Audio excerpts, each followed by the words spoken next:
Hi, how are you? Thanks, Marcia. Hey, welcome to the program. It's the Ron Van Dam. Where are you? There you are. It's the Ron Van Dam Show. I'm Ron Van Dam. How are you? Good to be with you. Whew, I'm out of breath just from being wheeled in. That's not good, is it? That's not a good thing. Hey, how are you? Welcome to the program. Oh, my. That's all I got. That's about it. All right, let's start the school committee meeting. Mr. Robinson, what do you have? Uh huh. Well, just don't teach him that. Okay, problem solved. That's easy. Yes, yes, yes, Miss Rabinowitz. How's the family, by the way? Oh, I'm sorry, I didn't know. Yes, Miss Rabinowitz, what is the problem? Uh huh. No, no, you're not allowed to hit him. No, you can't do that either. No, uh-uh. Well, write a letter to his parents. Uh huh. You did, and they what? Oh, that's that's rude. Whoa. Well, you take care of it. You're a teacher. Okay, thanks for coming. Good night, everybody. That's the way the school committee meetings go. I don't know if you've been to one or not. Anyway, committee of schools. Hey, all right. Here's something that bothers me. I was watching television, and I see I always watch television, and I see a commercial for Rachel Ray and one of her products, and this is starting to bother me. I know it's not my concern. Why should it bother me so much? It's what I do. If things didn't bother me, I wouldn't have a radio show, and so I have to expound upon things, over dramatize them, blow them out of proportion in order to have something to talk about, because otherwise, there's no point to this. So, familiar with Rachel Ray? She started out working in a department store demonstrating cooking utensils and pots and pans. That was her job. And they found her to be extremely bubbly and effervescent, which sounds like club soda or the or Polydent. But those are the adjectives they used to describe her. She was bubbly and effervescent. So she somehow on the Food Network, during the Food Network's infancy, they hired her to do a cooking show because she was so great at demonstrating, and she turned out to be quite a chef. So she was very popular on the Food Channel, as most of you probably know, this Rachel Ray girl. Then, as she got older, time was not exactly kind to her, but yet her talents were still there. And what she did was she wanted to branch out and put a brand to her name, the Rachel Ray brand. And what she did was she sold cookware that was Rachel Ray cookware. Didn't go over all that well. Then she got into the Rachel Ray dog food business. Hey, if I can talk about food for people, let me do food for dogs too. So she got into that. That was tremendously successful for her. She did rather well. She has Rachel Ray little tubs of dog food, those cute little tubs. And she did very well. Then I guess she doesn't want to stop there. So now she's introduced a line of furniture, Rachel Ray Furniture. Now, I want to ask you a question. Everything so far in her branding career has had things to do with the kitchen or with food. What the hell's going on with her now?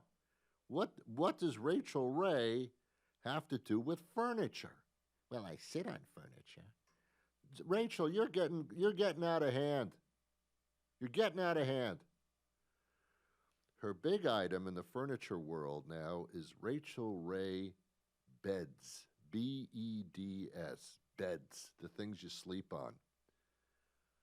When I watch Rachel Ray and her cooking shows and buy her little tubs of dog food, I never in my mind say, well, if she's that good with food, she must be good with bedding. I don't understand it. Why would she have the nerve and the gall to tell me about beds. Wayfair, which is a big store in the area here, I don't know if you're familiar with it. They're selling the Rachel Ray beds. You can buy her beds. They have headboards and footboards and beds and sheets and things. And for some reason, if you know how to cook, you also know how to make a bed. I don't understand it. I just don't get it. So what I decided was, hey, if Rachel Ray can start her own line of something that has little to do with her, I will start a line of something that has something to do with me. So I am starting my own line of designer toilets. And if you listen to my show for the past 30 years, you'll say, Ron's show, toilets, I get the connection. Here's what I'm doing. I am going to combine a toilet with a bidet. A lot of men don't know what that is, and there's no reason that you would, but you're missing out on that satisfying little splash of water, and I'll tell you what I mean. Picture this. By the way, if there are kids watching the show, it's okay. I'm not going to get too disgusting. This is actually an idea in which you can invest. You go to the bathroom. First, you sit down on the toilet seat, on the rim, and you're immediately welcomed by a cushy toilet seat rim. A little bit of foam in there. Because as you get older, you don't just get down on the toilet seat. You get close to the toilet seat, then you release your knees, and you kind of just plop the rest of the way. So you need a soft landing. So the toilet rim seats will be cushioned to some extent. And that makes it lovely. That makes it lovely. You can sit on that toilet as long as you want now in great comfort. Then you use the toilet, and here's what happens. There's a little bit of a hose that shoots up from the bottom of the bowl into the rectal area. It's a refreshing little splash of water. What this does, it's like a spa for your butt. It's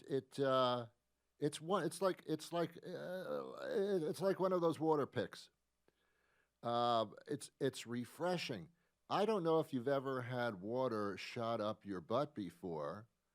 It's not something that's objectionable.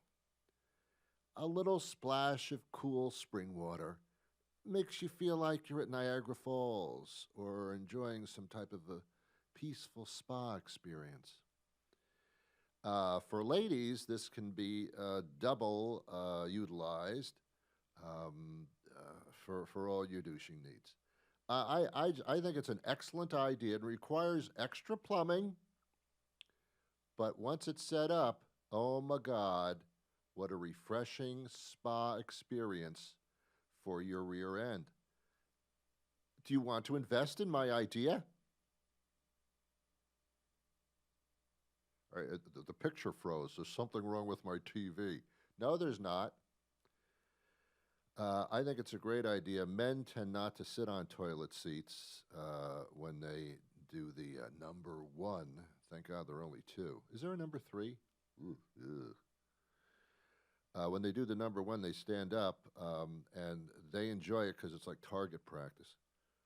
But they're missing out on the comfort of sitting on the seat and that extra little splash of water that cleans the area so delicately and such an enjoyable experience.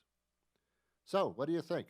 If you'd like to invest, I'll give you an email right after I get off the air so you'll never be able to get it yourself, really. But let me know. Let me know if you're interested. Because I got to think of some way to be a zillionaire, and I figure that's one way to do it. So Rachel Ray beds, Ron Van Dam toilets. Perhaps someday they'll be sold together as a bundle. I'm going to bundle my toilets with Rachel Ray's beds. It'll be a bundle. I love that word. It's so stupid. Did you hear about the 5G problem? Oh my God. Verizon and AT&T have announced that in the middle of January, beginning of January, they are going to pull the plug on the old 3G. I got to tell you something right off the bat. I don't know what the hell I'm talking about. I don't know what a 3G, a 4G, a 5G, a 2G. I don't know anything about that stuff. An emoji. So yeah, I guess the higher the G, people go ooh, G, ooh. I guess it's faster download speeds, internet speeds, data transfers, data, tomato, whatever, vase, vase, whatever. So 5G is the big thing. So Verizon and AT&T are putting up these cell towers and converting them from 4G and 3G to 5G. Here's the problem. Apparently, airline companies, they say their most significant problem right now is not the safety of the airlines, it's the 5G cell towers. The signals from the 5G, the stronger cell towers, are interfering with the communications and data output and transfer of data to the cockpits in the airplanes. At the time of landing, which is the most crucial part of the flight, the equipment is not reading properly because it is being disrupted and altered by these cell phone towers. So what the airlines want to do is say, hey, don't change over the stuff in January to 5G. We got to figure this out first. Hold on now. They want the cell phone towers, the 5G cell phone towers, to not be permitted in a certain radius of an airport, and that would solve the problem. But some of the cell phone towers, many of them, are closer to the airport, and it would be very expensive to move them, relocate them, whatever you want to say. So that's the controversy going on. I've said this before, and I hope people don't get mad, but I'll say it again.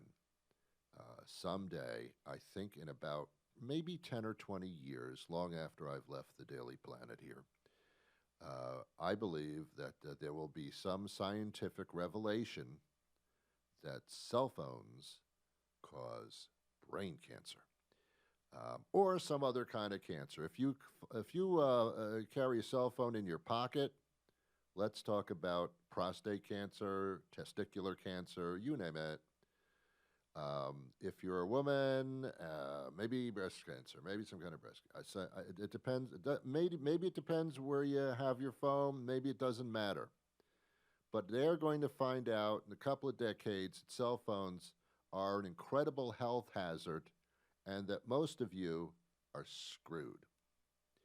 Very similar to the cigarette thing. The government of the United States of America actually handed out cigarettes to the troops, figuring it's a good thing. Everybody in the United States smoked. If you didn't, you had to do jail time because you were socially unacceptable. Now nobody smokes. Well, 3 people do, and the rest don't. If you smoke, there are 2 other people that smoke, and that's it. Here's the deal. So then they find out that, cigarettes are hazardous to your health, and lung cancer all of a sudden. The whole generation of lung cancer starts popping, all these kind of diseases that come from smoking, respiratory diseases. And those people are screwed.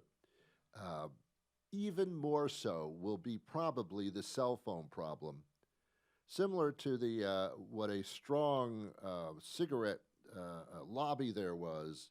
The lobby of the cell phones is just everybody has a cell phone. Everybody has a cell phone. Some people don't use their cell phones, never turn them on, but everybody has one. Babies are born with cell phones. They cut the umbilical cord and they give them a cell phone. A Bluetooth. Everybody's got blue teeth. Everybody's got blue teeth. Most people don't even have home phones. They have no more landlines. Landlines. It sounds like we're talking about ships. Uh, hey, yeah, I'm out in the middle of the ocean. Have I reached the landline? Mhm. That's going to be a problem someday with all these cell phones and all these cell towers. 5G now, in a couple of years, we'll be up to 7G. When do we stop the G's and move into the H's? It's just crazy, man. It's crazy. Technology's a wonderful, wonderful thing at first. And then after we do the technology of any given thing, we learn, uh-oh, there are many bad things involved here as well. But we have to weigh the good with the bad. Guess what? The bad seems to be winning. Yeah. You know, those of you that pay your bills online and all this kind of stuff and everything that happens online, if there's a glitch in the system or some other country decides, because they're all able to get into our system and to screw it up for a couple of days or to paralyze the entire country because there's no computers, they can do that. And someday they will, and you'll sit on your little butt there in front of your computer screen or looking at your little cell phone and go, uh-oh, this wasn't a good idea. I should have written everything down. It was better when you didn't get paid unless I wrote out a check or gave you cash. Other than that, you have nothing to do with me. Oh, not now. Now they have your checking account, they have your credit card information, and it's in the computer. All you have to do is this you? Yes. Okay, we just charged your card. That's too easy. That's too easy. Something's wrong. I'm warning you. I'm the harbinger of concern. Anyway, that's the 5G thing. That's, again, technology going a little too fast before we decided to figure this thing out really well. I know. I know. I know. I know. I know. I know. You know, around the holidays, I don't know when you're watching this show. It's probably after the holidays. Hope you had a great holiday, whatever year this is. This is going to be strange. New Year's Eve, people usually say, "Oh, I'm not going to miss 2021. I'm looking forward to next year." Well, right now, next year doesn't look too good either. I don't see a resolve for anything next year. So that, I want to put 2021 behind me. Well, you got 2022 in front of you to screw things up just as well. So, all right, whatever. Yeah, everybody. I don't like champagne. I don't like champagne. It's effervescent and bubbly, just like Rachel Ray. I take one sip of champagne, instant headache. Boom! Sip, headache, right away. There's no downloading. There's no wait time. Immediately. But what do I do on New Year's Eve? Somebody always says, "Hey, here's some champagne." What do? I drink it. How do I feel a minute later? I have a headache. We do things that just we know, but we do them anyway. How many times have you said to yourself the morning after too much drinking the night before? How often have you said, "Ah, that's it. I'm never going to drink again"? 3 hours later, you know what you're doing. It's funny how we we play games with ourselves. It's not fun either. During the holidays, there's an expression that I remember so well, and it's you can choose you can choose your friends, but you can't choose your family, or it's the other way around. You can't choose your family, but you can choose your friends, or something like that. And it's also true. When we're born onto this existence, this this existence plane,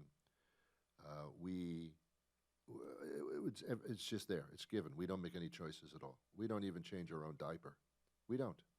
We just lie there in the filth until somebody comes along and says, "Oh, okay." We make no choices at all. You are born into the family to which you are born, and you must deal with it. You can't choose your family, but you can choose your friends. And here's the problem. Most of us aren't good at choosing our friends either. And I say most of us. I think everybody has a couple of friends, and we use the term friends with the air quote thing. We've chosen them because they're nice people, they're fun, but too much of them, ugh, I know. That's how it works. So most of us are not even good at choosing our friends. We have some friends that are okay. Some of us have that. Some don't. We need to have people around us, so we just accept anything. You can choose your friends, but you can't choose your family. You can't.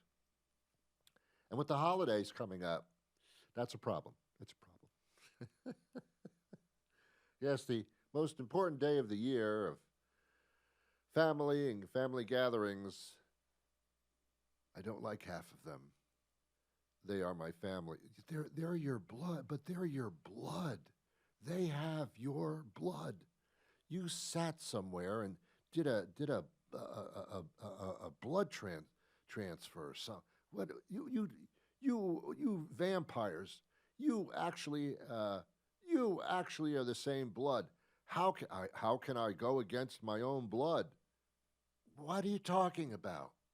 You didn't choose these people. They were thrusted upon you.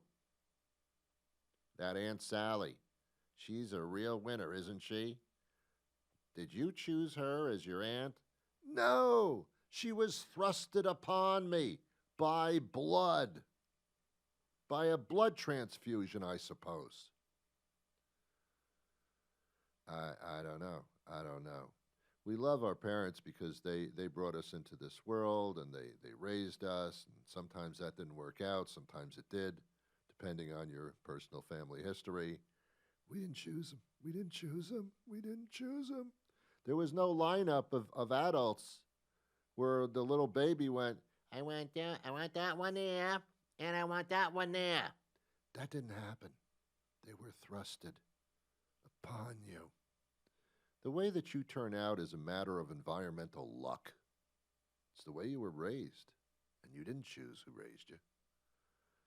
You choose your friends, but even then, not good, not good. A lot of the friends don't last too long because you find out after a period of time, nah, it wasn't a good choice. Not good. All right. You know, a lot of people think, again, I've been doing radio for 30 years. It's what I've done the longest. And, yeah, I don't know. I don't know either. I don't. I actually went to school for this. I went to New York University to their School of Film and Television. And I actually got into the field in which I went to school for, which is amazing. That is amazing. So I'm not complaining at all. But it sounds like all I do is complain. Let me tell you something. I am a warm-hearted person with high blood pressure, so watch out. Anyway,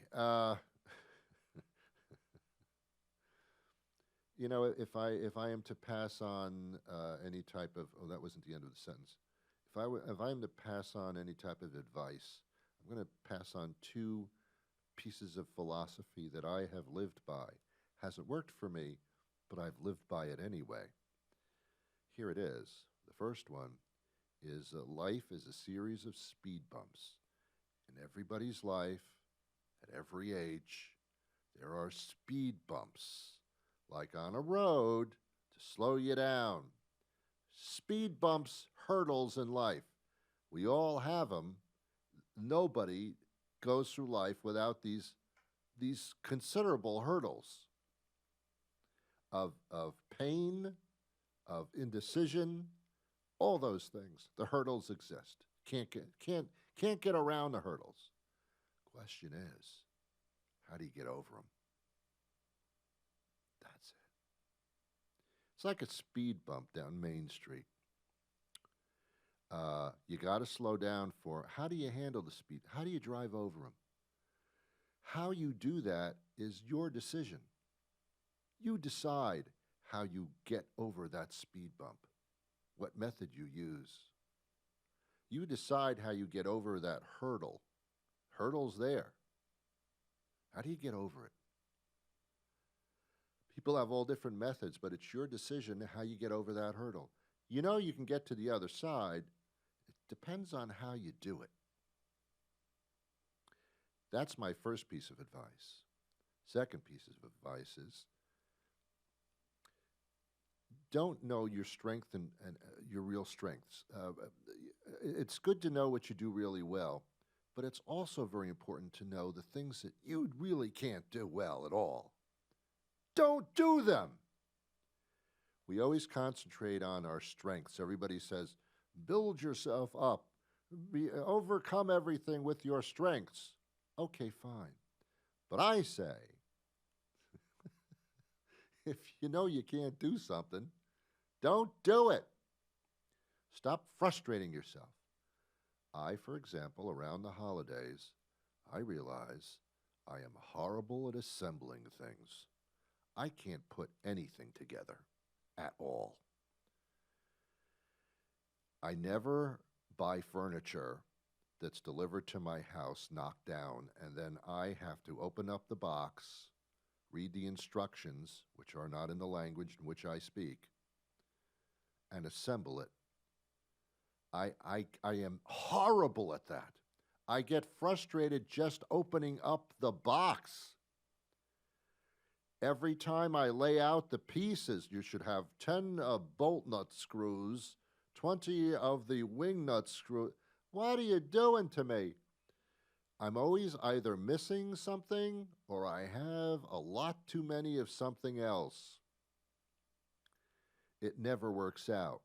There's always a piece missing. Something always goes wrong. When I'm finished assembling something, it never looks like the picture. It never looks like the item in the picture. I'm not good at that stuff. Admit your ineptitudes. Not to the world, to yourself. Someone says, Ron, let's buy a table. We can buy it. So look, it's on sale. It's assembly required. No assembly. Nothing's going to be assembled by me. You know, you can actually go online and find people that will assemble things for you. And I did this. I bought this big easel with drawers and all that kind of stuff for painting, and it had to be assembled, and I couldn't do it because I was going to hurt somebody. Went online, found there are people that actually assemble things for a living. The cost of assembling is more than the product that you bought that's supposed to be assembled. I realized that. So the artist easel with the drawers was $200. To have it assembled was $250. Then I realized there's something wrong here. Admit your ineptitudes. I've just done it. Do it yourself. This holiday season, as you reassess yourself for the new year, don't realize the things that you haven't done. Realize the things that you just can't do. And don't try to do them anymore. Don't frustrate yourself. I'm out of time, ladies and gentlemen. My goodness, the time went either fast or slow, something in between maybe. I'll be back next time we see you. Until then, I wish you peace. All right, guys, take me out of here. There you go. Oh, careful.